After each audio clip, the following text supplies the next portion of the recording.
বেশ অনেক দিন হয়ে গেল বেড কাভারটা চেঞ্জ করাই হচ্ছিল না। তাই ভাবলাম আজকে সন্ধেবেলায় যখন সময় আছে তাহলে বেড কাভারটা চেঞ্জ করেই দিই। আমাদের দুজনেরই সাদা বেড কাভার ভীষণ পছন্দের, তাই যখনই কোনো বেড কাভার কিনি এই সাদার ওপরেই কোনো ডিজাইন আছে সেরকম দেখেই কেনার চেষ্টা করি।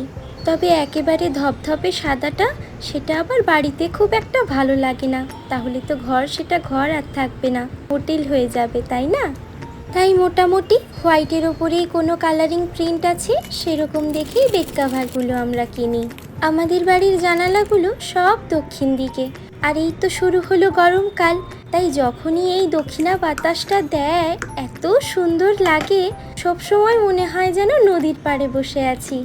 এতদিন তো শীতের জন্য সব জানালা দরজা লাগানো থাকতো, এখন আস্তে আস্তে গরমটা যে পড়ে যাচ্ছে, এবার সব জানালাগুলো খোলা রাখবো।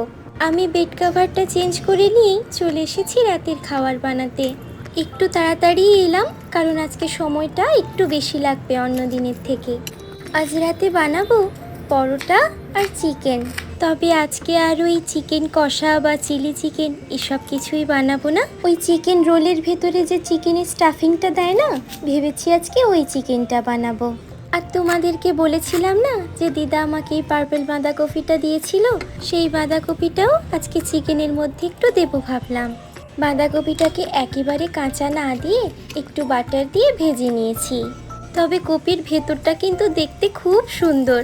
কপিটাকে আর খাবো কি, দেখেই তো মনে হচ্ছে না খেয়ে এটাকে সাজিয়ে রাখি। চিকেনটাকেই আমি আগে করে নিয়েছি, তারপরে পরোটাটা করব, কারণ পরোটাটা তো গরম থাকলে খেতে বেশি ভালো লাগবে। তাই আর এটাই কড়া মতোই রেখে দেব, যখন ও আসবে একেবারে তখন গরম করে নেব।